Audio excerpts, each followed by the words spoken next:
Hello, everyone. My name is Ben Rhodes. I'm the Senior Vice President with CAMS. Thank you for joining us today to learn about eminent domain and condemnation.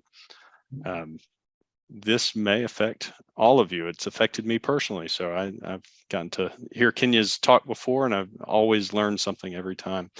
So as a reminder, we do record these sessions and we will post them on our website at camsmgt.com. You can go to the board member resources page, and all of the different webinars we've hosted over the last 3 years are located on that website.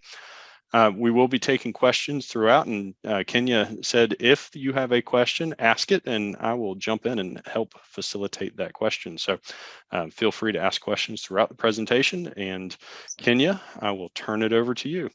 Awesome. Thank you, Ben. Hi, everyone. I am Keenya Justice of the Justice Firm. Thank you for joining us.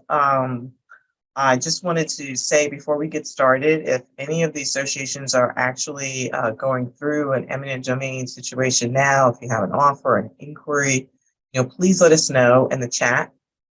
Feel free to take notes. And I want this, as Ben said, to be an interactive session. So if you have questions as I'm going through these slides, just feel free to just raise your hand or say something in the chat, and I'll stop and answer your question. Okay. So today's presentation is in 3 parts. We're going to start with eminent domain and what is it, where does that power come from? And then we'll talk about the issues that property owners face in general. And then we'll get into the specific property owners, or the specific issues, I should say, that associations face. And then we'll talk about the acquisition process, which is really, there's 2 different paths that can be taken. One is the pre-condemnation negotiated settlement, and the other is the forced taking via condemnation. But first, a little bit about me. My name is Keenya Justice. Yes, my last name really is Justice. That and 2 great kids is what I got from my ex-husband. I am originally from New York. I like to say that, New York City, actually, because sometimes I have to be aggressive in order to properly advocate for my clients, and I am not afraid to do so. I earned my law degree and MBA simultaneously in 4 years from UNC Chapel Hill. I am a former banker, and that's important because a lot of times property is purchased by using it as collateral, and so banks are involved, and so understanding sort of what's important to banks and their lingo is important. I'm also, because I have my MBA, I'm not afraid of numbers like a lot of attorneys are. They go to law school because they don't like numbers. I've been practicing in the area of eminent domain exclusively for 18 years. My practice is statewide in North and South Carolina. I am personally not licensed in South Carolina, but we do have an attorney who is of counsel, is licensed in South Carolina. And I have successfully completed the North Carolina Appraisal Institute's courses on condemnation appraisal. And that is very different from sort of appraising property for lending purposes. And it's very helpful because when properties are appraised by the DOT, I'll know, what information is in there, whether it's not in there that should be in there, and whether or not it makes sense for property owners to get their own appraisal report. And move this little screen zoom thing on the other side. Here we go. All right. So let's get started. The origins of eminent domain. Eminent domain versus condemnation. These 2 terms are often used interchangeably, but they are not one and the same. Eminent domain is the power to take private property for public use. Those that have the power, like states, municipal governments, some private companies like Duke Energy or Piedmont Natural Gas, they have to pay just compensation when they take your property, but it is a power that is distinguished from condemnation, which is the legal process by which the power of eminent domain is carried out. So eminent domain is the power, and condemnation is the legal process. This is a map of North Carolina. You can see that these blue shaded areas here, they've had population growth of more than 3,000 people just in 2017 and 2018. I would say the last census, this is Union County here, Union County grew by 63% during the last census. This is just the same chart sort of in percentage values. This is South Carolina. You can see York and Lancaster counties, they've had 37% growth, 24% growth. That was during the previous census, 2020. Sorry, let me go back. 2000 to 2010. And then from 2010 to 2020, those same counties have still experienced, over 20% growth. So our region is growing in popularity. People have moved here throughout the financial crisis. They've moved here throughout COVID.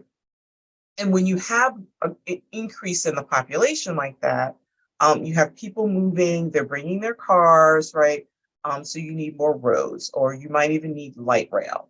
They need a place to live, so you need more housing. That housing needs to have electricity and sewer. So all of that infrastructure that is needed to support the population growth, that goes through what was once someone else's private property. And so it's this population growth that is really fueling the need for eminent domain in North and South Carolina. I mean, the secret is really out. It's a beautiful place to live, and people are coming here. All right, so from where does the power of eminent domain emanate? It comes from our US Constitution. Specifically, it's the Fifth Amendment of the Constitution, which says a lot of things, but the last part of it says, nor shall private property be taken for public use without just compensation. That's what we call the takings clause, that part of the Fifth Amendment. And there are two limitations in that takings clause that limit the government's power to take private property. It must be first for a public use, and the government must pay just compensation. So those are the limitations.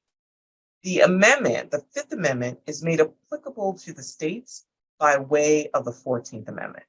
And that's really important, especially in North Carolina. All of the states, each state has its own state constitution, and every state, except for one, every state within its state constitution has pretty much the takings clause, the federal takings clause in it verbatim. Every state except North Carolina. So North Carolina is still tied to the federal standard and the federal limitations on the government's power to take private property by way of the 14th Amendment. But I think the fact that those protections aren't explicitly in North Carolina's constitution really kind of colors how condemnation is carried out in this state versus other states. Which gets me to general issues that property owners face. So in general, I find that property owners conflate, to their detriment, two separate and distinct issues. One is property owners try to fight the taking. And that is very hard to do because the bar in which that has to be cleared in order for the taking to be valid is very low. Basically, the government just has to say we need the property. They can do that by, showing the court their project plans, and they've reached their burden basically. And so it's very hard to fight the government's power to take the private property. However, property owners should fight to receive just compensation as a result of the taking. They should fight to get what they're legally entitled to receive. So they're two separate and distinct issues. And a lot of people just say, well, the government has the power to take it, and they just kind of roll over and don't even, make a counteroffer, which is bad. So let me move this out of the way here. All right. A lot of times property owners will ask, if there is anything that they can do to stop the taking. And if you, by the time you're approached by a right-of-way agent with an offer, it's usually too late. However, if it's early on in the project life cycle, I would say go to the meetings that you'll hear about because you're in the area that's affected. You'll either get a letter or a postcard, or you'll hear about something on the news. Go to those meetings that the DOT holds. Give your feedback. If there are alternate routes or alternatives that the DOT is proposing, give your feedback. But by the time an offer has been conveyed to a property owner, it is usually far too late to stop the taking from occurring. It's going to happen, and what we're talking about is how much compensation should you receive as a result. And I don't know why there we go. Okay. So what is just compensation? As I said, the takings clause says that you are entitled to, that the government must pay just compensation. But what is just compensation, right? It's a very sort of vague term, and it's purposely vague because the US Constitution leaves it to the states to decide, for each state to decide on its own how it's going to define just compensation. So North Carolina has two different ways to define it. It depends on which statute they use to acquire your property. And I'm not going to get into the nitty-gritty details of that. But South Carolina, they define it by using the value of the property, and they add to that the value of the property taking, add to that any damage that might occur to the remaining property, and you subtract from that any benefit that the property might receive as a result of the project. So in North Carolina, again, because the state doesn't have the protections of the takings clause, North Carolina defines just compensation much more narrowly than other states do. And what I mean by that is if you look at, say, Florida or Virginia, there are at the same taking, if you take that taking that occurred in North Carolina and move it to, say, Virginia, for example, a restaurant that has to be relocated, that business owner in Virginia and Florida, to the extent they can prove it, is entitled to receive compensation for lost business profits. In North Carolina, that is a hard bar. You are legally barred, even though everybody knows if you have to relocate your business, it's going to take time to reestablish it in a new location. You are legally barred from being compensated in North Carolina for lost business profits. The other thing is benefits. Both North and South Carolina will subtract benefits from your compensation award if the property is deemed to be benefited. And I don't think that's fair, because if you imagine, your property is being taken for road widening, maybe it's a turning lane, but your neighbor next door doesn't have any of their property taken. You will both benefit from a turning lane. Both of your properties will benefit, but only you, as the property owner who has to give up property for the turning lane to be created, are really kind of being penalized because your just compensation is being reduced by the amount you are to be benefited. And that's, I think, fundamentally unfair, but that is what happens. So another issue is that the DOT has all the cards. They hold all the cards. It's not a level playing field at all. This is why I refer to folks as victims of eminent domain, because you're often unwilling sellers, and you have an emotional attachment to the property for which you're not, again, entitled to receive compensation. The DOT usually has a lot more information and resources than an individual property owner. They have the right-of-way agents that go out and make the offer. They have the appraisers that appraise the property and that will act as the DOT's expert witness at trial. They have the attorneys in the Attorney General's office that will defend the DOT's position vis-a-vis the value of the property at trial. And so it's just difficult for property owners a lot of times to match the resources that the DOT has. But you can fight City Hall. You just have to know how to do it. You have to know that you're not going to fight the taking. You're going to fight to get more compensation as a result of the taking. And you have to know that this is a real estate litigation process. And so there is law involved. There are procedures in terms of DOT procedures and the laws of civil procedure. There are policies that the DOT has. There are politics involved. You have to know the right players, the right appraisers to hire, because most appraisers don't know condemnation appraising at all. Often, it's helpful to know just the personalities that you're dealing with and negotiating with on the other side. And so I say all that to say that this is not a time for you to hang out as sort of a sale by owner and try to just wing it, because there's a lot of thought and energy that went into providing an offer to you, and you really have to sort of match that. So when that offer is given to a property owner, because the appraiser will act, as I said, as the DOT's expert witness at trial, the burden of proving that the property owner is entitled to receive more compensation, that burden then shifts to the property owner once you receive that offer.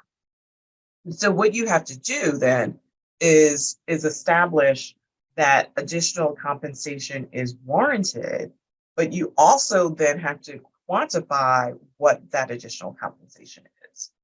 And when I say the burden of proof, that means that you have to present competent evidence at trial. That's what that means, the capacity to present admissible evidence at trial. Sometimes, unfortunately, the Department of Transportation will prematurely shift that burden of proof to property owners by either not doing an appraisal report at all, or by really doing one that is just so bad, because sometimes appraisers will have 300 parcels of property to appraise on a single project, and they just miss some stuff. But it's not fair to the property owner, because now the burden's been shifted to you to prove that the information the DOT has is really not as thorough as it should be. The other thing that property owners have to prove is whether or not the highest and best use of their property has changed. So if you have vacant property, for example, and maybe it's three acres of vacant property you have, that could be used for like a McDonald's drive-through or a quick trip prior to the taking. But post-taking, maybe it's now only an acre and a half, and what remains is too small to be turned into like a McDonald's drive-through. You have to know that at the time of the taking, because you only get one bite of the apple. And so you really have to have some foresight to see, what's down the road and what can no longer be achieved because of the taking. So I have the saying that there are no small takings. Consider how well your hand would function without your thumb. All right, it's just a small part of the whole piece, but without it, your hand doesn't function the same, right? You can't use it to turn a doorknob or to pick things up. And your land can function in much the same way. So there are many issues that are not compensable when it comes to condemnation in North Carolina in particular. Medians is one of them. Imagine, you live on a road, and prior to the taking, you were able to make a left turn into your community. Post-taking, the road's going to be wider, and now there's going to be a median, and you can no longer make a left turn in. It's what we call right in, right out, right? That is not compensable.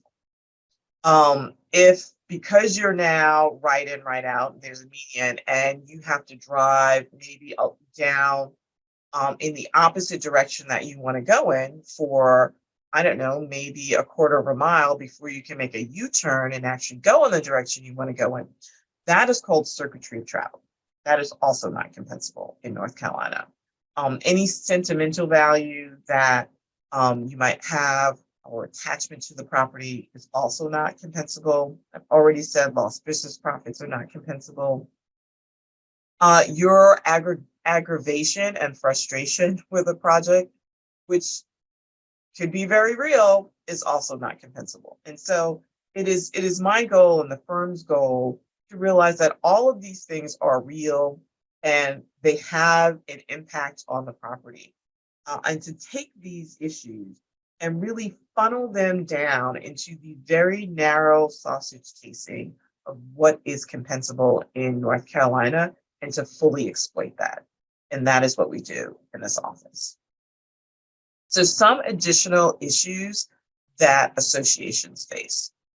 Typically, when association property is taken, it is common area property. So we're talking about the pools, ponds, the playgrounds.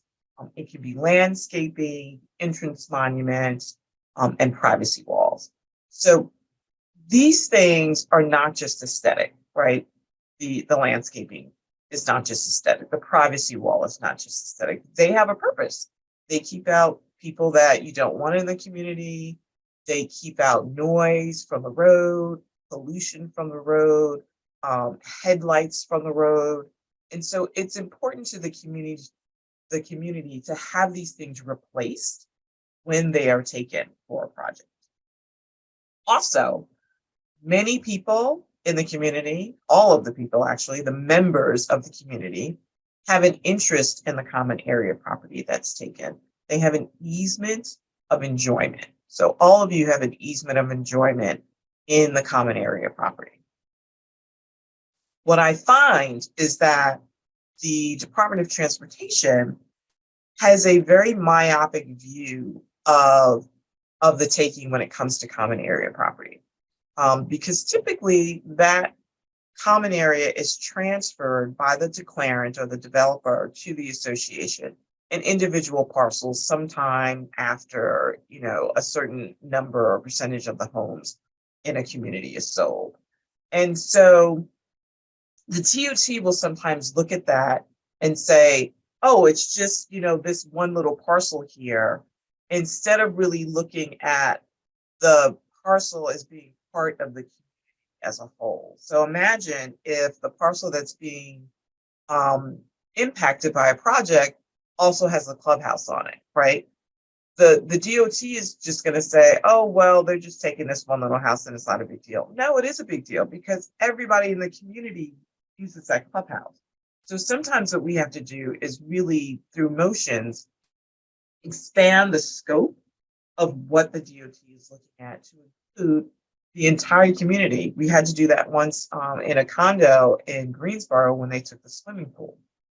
Everybody's condo in that community is now worth less because they lost an amenity that they had prior to the taking. The other thing that we find is that the DOT will value the common area property as though it's vacant land.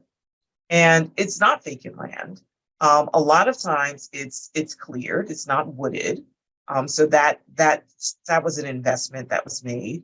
Also, there could be a horizontal infrastructure that's put there. Maybe there is lighting or irrigation. So it's not just vacant, and that needs to be taken into account. And the last thing I will say about what the DOT does often is when they value something like your entrance monument, say you have a stone entrance monument, and the DOT values it, they start with the replacement cost. What does it cost to replace this monument? And then they subtract from that the amount of depreciation that the monument that has occurred. And what you receive as compensation is the value of the property. So it's the replacement cost minus depreciation equals the value of the property. And that's what the community receives as compensation. Now you can see the problem there is that you have to replace the monument. And so there's a gap in the amount of depreciation that the DOT thinks has occurred. And so what we try to do is fill that gap. We use the law and our motions to try and get that gap erased so that the monuments can be replaced. So think about, how your communities would function if they didn't have the monument or the swimming pool, and think about who else is impacted when that happens. It's not just the association that owns it in fee simple, but it could be individual members in the community. For example, if there's a townhouse community and maybe part of the parking is assigned to each townhome so that everybody has maybe 2 spaces in front of their townhome, and maybe there's 4 assigned spaces that are going to be taken. Can those spaces be replaced? Can that issue be cured somewhere? How can it be cured? Maybe it's 100, yards away, and that's a big problem because now that person has to come in, with their groceries and walk a pretty far distance. Well, if that's the case, those individual townhome owners are also impacted, and their units might be damaged, and they may need to be brought into the action as well. Selling versus taking. This is very important. So when a community or board is impacted, the right-of-way agent is going to ask the board members to sign a deed or an easement to transfer the property that the DOT needs over to the DOT. You should know that most boards do not have the authority to do that. It's in their declarations and in their bylaws. They don't have the authority to do that without getting the written consent of at least 2/3 of the community members. So that's kind of a big ask to have a volunteer board, kind of scurry around and get the signatures of 2/3 of the members, at least 2/3. If it's a later community, then you're going to need 80%. If it's a community that was established after 1999, you need 80% of the members to give their written consent in order for a transfer to be valid. So I think instead, what I always tell my communities that I manage, don't go scurrying around to get those signatures. Instead, let the DOT condemn the property.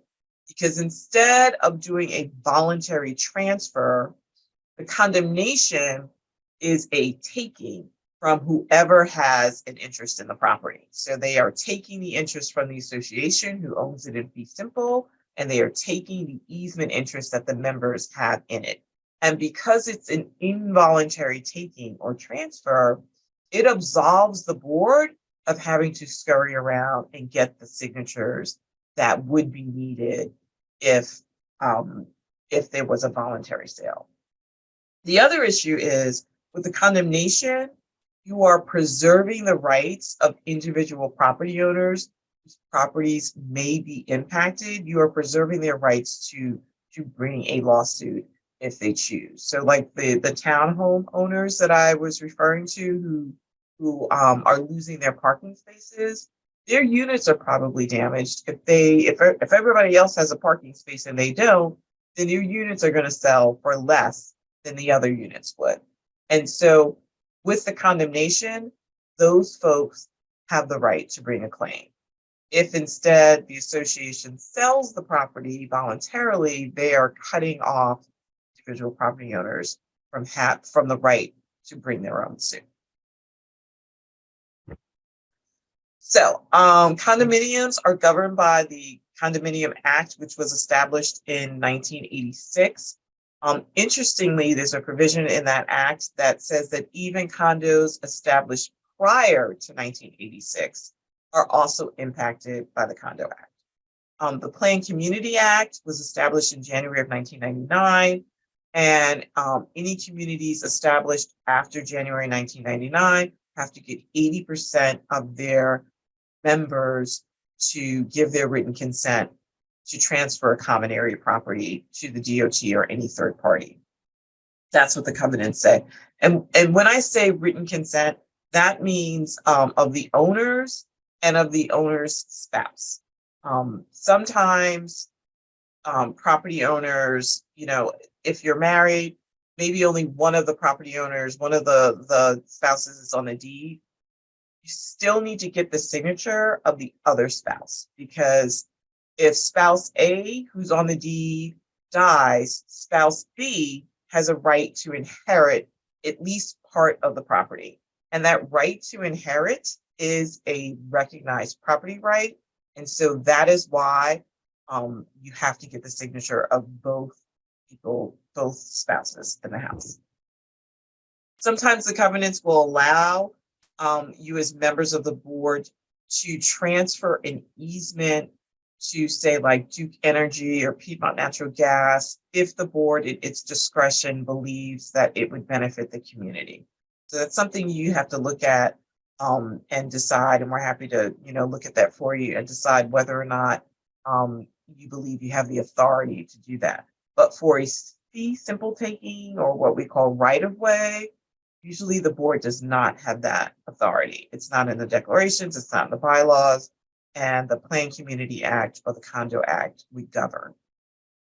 And I've been saying the DOT a lot, but really, I mean, this applies to Verizon, to Piedmont Natural Gas, to any cell tower, owner, Duke Energy for power lines that can be above ground, below ground, stormwater and sewer lines. The counties are in charge of the schools and the greenways or the parks. Municipalities like the city of Charlotte, we have our own Department of Transportation in addition to the State Department of Transportation. The bottom line is, do not donate your common area property to any of these entities at all. One thing I would like all of you to do is to make sure that the developers or the declarants, that they have transferred the common area property to the association if they were supposed to do so. I have represented an association many years ago where the developer knew a project was going to come through. Some of these projects are years, decades in the making. And so the developers, in order to get their plans approved, will have to build around where the road is going to come, where the proposed road is going to come. And that's what happened in this case. The developer, though, never transferred the common area property to the association. He held it for over 20 years.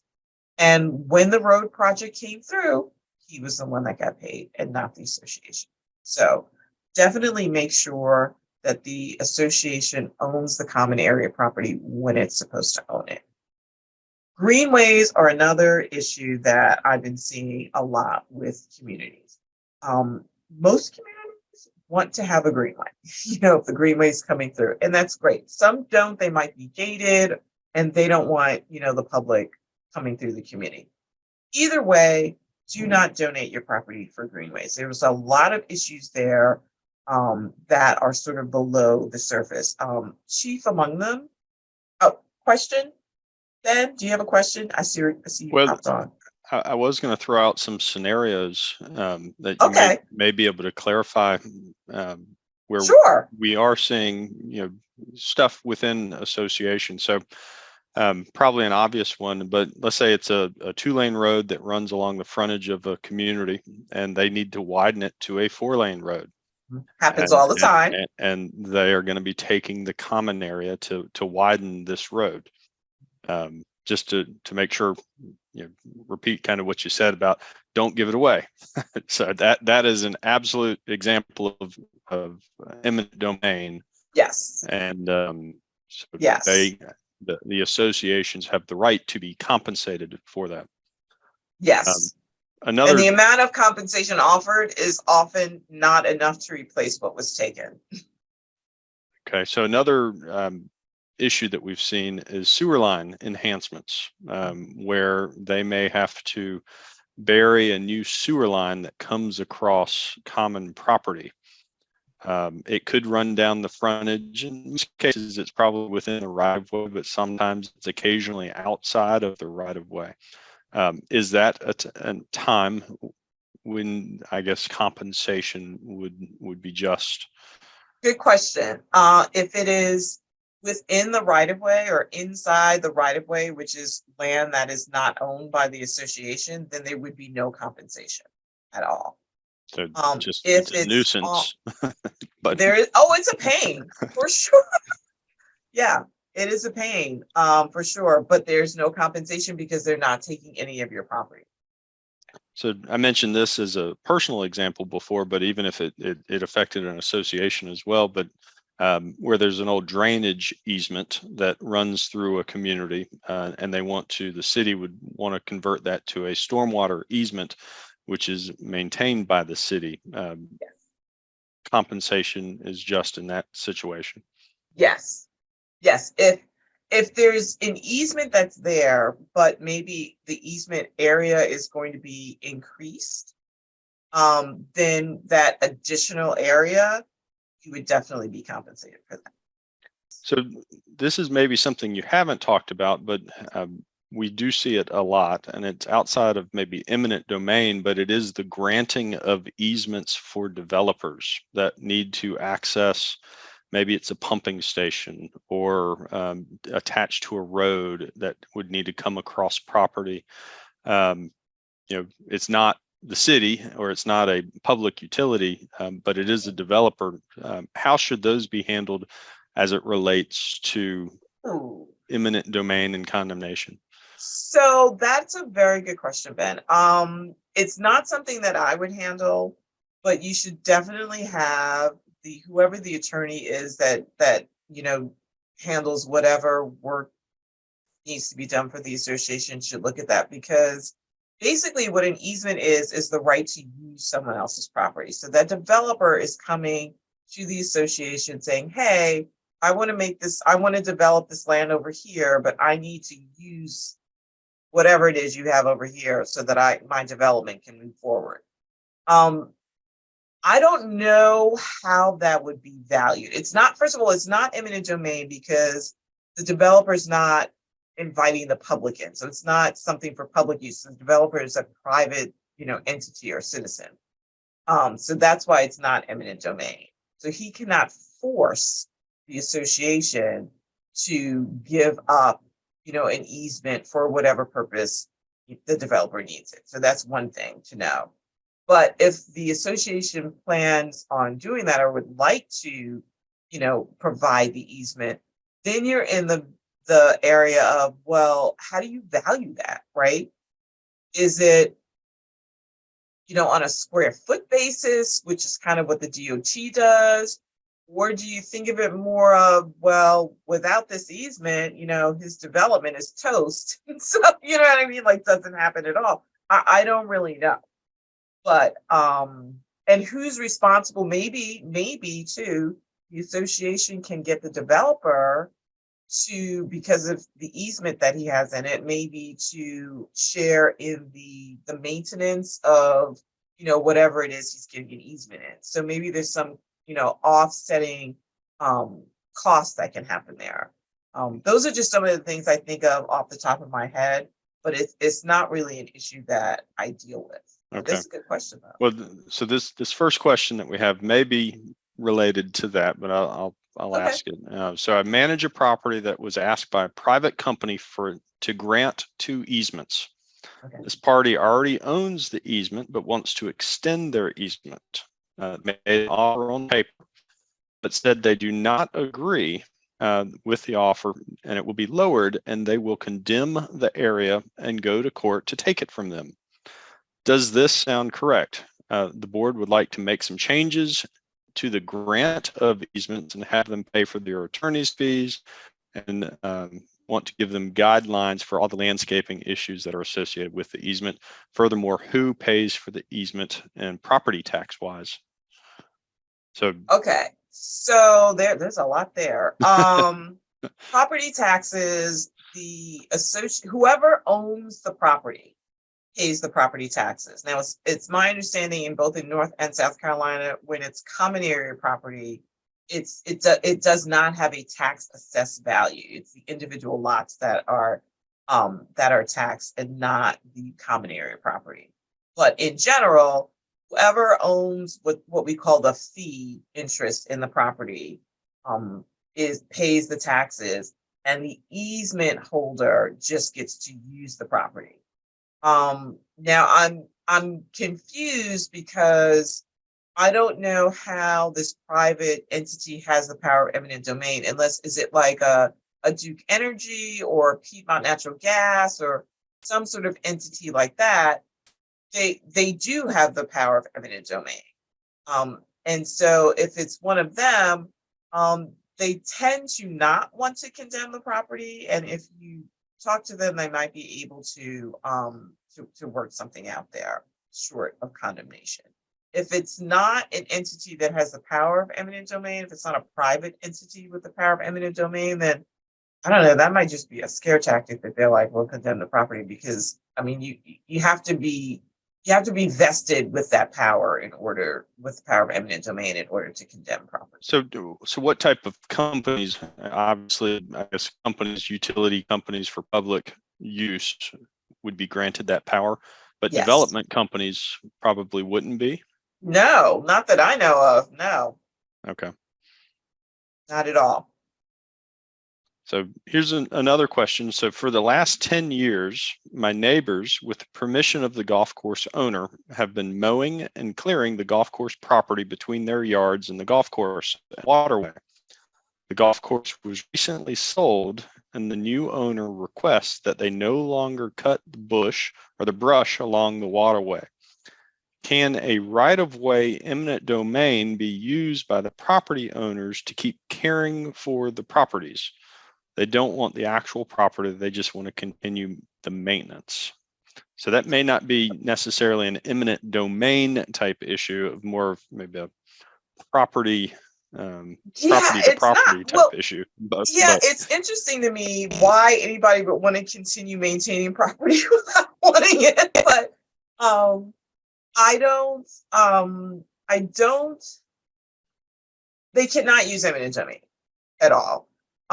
There is this thing called an easement by prescription, where if you use somebody else's property sort of openly and notoriously as though it was yours for the statutory period of 20 years, you can claim, that you own it.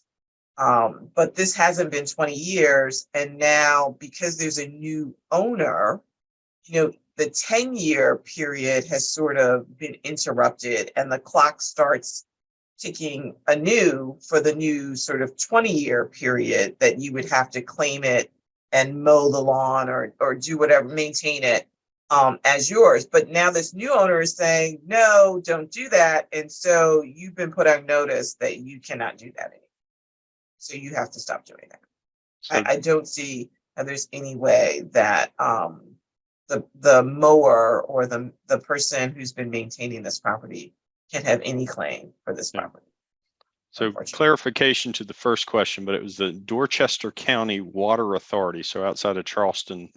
Oh, okay. They do have the power of eminent domain, it sounds like. Yeah. And then they said they want it in case the road gets widened and expanded to get the easement. So it's not something they need now, but they are filing for it. Okay. Yeah, they can do that. They can do that. And we can help you with that if you like. But yeah. Okay. Other questions? Not right now. So do you have more slides? Okay. 2 more slides. Greenways. Don't donate the greenways. I know a lot of communities are really eager to get the greenway. It's an amenity that people want and need. Trust, that the greenway is going to happen regardless of whether or not you donate, and you should definitely not donate the greenway property. The compensation that associations receive because of the greenway depends on the rights that are acquired. And sometimes the county will acquire the property in fee simple. They'll just buy it. But a lot of times they will take an easement. And as we were just discussing with easements, an easement is the right to use somebody else's property. So if you think about it, usually it's like, say, Duke Energy gets an easement, and it's Duke Energy or their contractors that can come on your property. With a greenway easement, though, there's a fundamental difference because it's the county acquiring the easement, but then what they're doing is they're inviting the public onto your property, and you no longer have a right to exclude the public. And so that's really sort of a different type of easement, and it needs to be compensated differently because of that. And that's definitely like a legal argument that needs to be made. So do not donate. This is just a slide for community managers. I know you all are not community managers, but they are your first line of defense. And so we always like to partner with them because they're the ones that are the registered agent at the Secretary of State's office, and they're the ones that are going to get notifications when community property is taken. And so we always like to let them know that we're here to help you all in case they need it. So we'll get into the acquisition process. So like I said, it's two-pronged. There's the pre-condemnation selling of the common area property. That's when the right-of-way agent presents an offer, and the right-of-way agents are helpful in many regards. If somebody needs to be relocated, they help with that. They can definitely explain how and where the taking is occurring on the property. They will walk the property with you. They usually have a plan sheet that is color coded so you can understand exactly what is happening on the property. So do take that opportunity if you're a board member to do that if the property is being taken. However, they have limited authority and discretion because a lot of them are not even DOT employees anymore. They are outside contractors, and they don't know the relevant law. So all of those issues that I was talking about the individual members having an easement in the property, and they just don't know that's not their lane. So I always say, get the information you can get from the property owners, and then let the DOT condemn the property. So when you do talk to the right-of-way agents, ask them for a copy of the full appraisal report, because what they will give you when they give you an offer or give the board an offer is they will give you a 1 or 2 page summary of what is like an 80 or 90 page appraisal report. And we need to know what's in the appraisal report to know, how they arrived at that number. So definitely ask for it. Sometimes they make you send an email or get it in writing, but definitely get an electronic copy of the appraisal report. And then I tell property owners, reject the offer, because you are still going to get the money that's offered to you, even if you reject the offer. Why is that? Remember when I said that the government can't take private property for public use without just compensation? That's what our takings clause says. Well, North and South Carolina are what are called quick take states.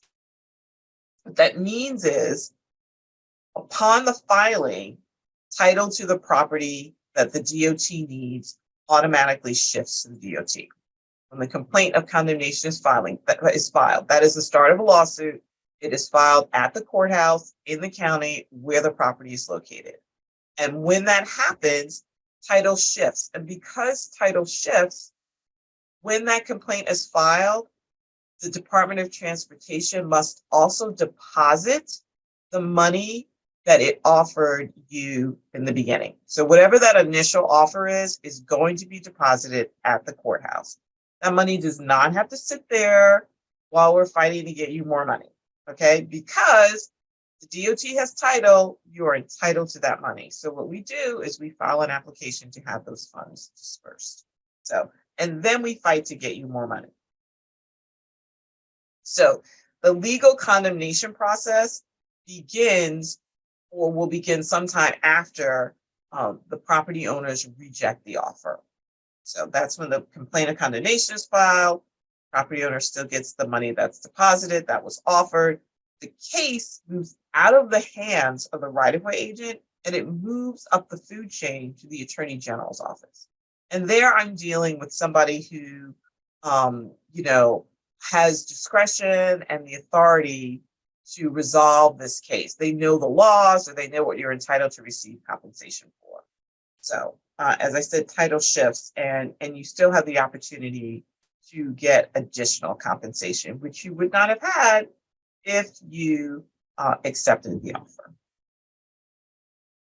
So know that your conditions, your declarations do have those requirements for the signature. So this is one of the reasons why I say this is not an opportunity, or should not be a time for the person on the board who is a part-time real estate agent to say, oh, I'll handle the condemnation, action, or the the eminent domain action, because there really are a lot of layers to it in terms of the declarations, the Planned Community Act, potential liability if the board member signs the easement agreement or deed agreement without the requisite number of signatures, or without getting the signatures of all of the spouses. And you have to understand the impact that the taking can have on the communities. I'm sorry, not on the communities, on the other members within the community. The fact that the right-of-way agents have limited authority means that you're probably not going to be compensated for all of the things that you need to be, so that you can restore your communities to their pre-taking states. So a lot of attorneys will do this, will handle HOA-related work, but they don't do condemnation work. And most of them will charge you, $300, $400 an hour for their time. So the justice firm is different in that all we do is represent victims of eminent domain. We know the relevant law. We know how to maximize your compensation. We provide free legal consultations, and we work 100% on a contingency fee basis. And what does that mean? That means that whatever money you are offered, that initial offer, that is the property owner's money or the association's money. We are paid from the additional compensation that we get for you when you get it. It's 1/3 of the additional compensation. So it really benefits people who are land rich and cash poor. So your communities, your property owners have nothing to lose, because they're going to get that money that was offered to them anyway, and potentially much to gain. So what to do and how to develop an eminent domain strategy. Make sure that you have a clear understanding of what's being taken and how the community or the property is being taken. That's really helpful. Definitely ask the appraiser for a copy of the full appraisal report. Disclose any hidden or new features, in the clubhouse. Is there a new roof there? Is there irrigation in the area that is going to be taken that maybe is not, readily visible? The appraiser needs to know that. And then call us. We give a free legal consultation. So, let us look over your declarations to see if you have the authority to grant an easement, or let us look over the offer that you receive. We do phone calls like this via Zoom, conference calls. We know that the board needs to be, comfortable with turning this matter over to somebody who's competent. So, and if there are individual property owners in the community that are also affected, we can help them as well. And that is really all I had. If there are any additional questions, that's my contact information there.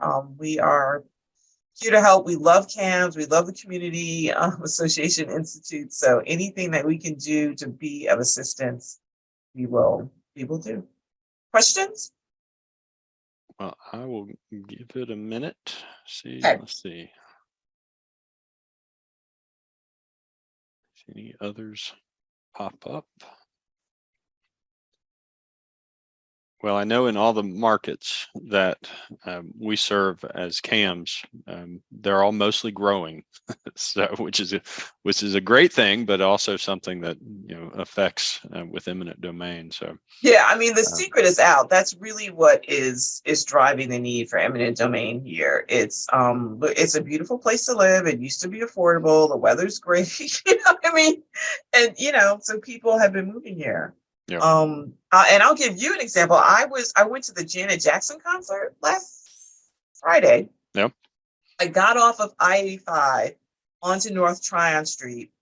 We were a mile and a half away from the PNC Music Factory on North Tryon Street. We sat in traffic on North Tryon Street for 2 hours.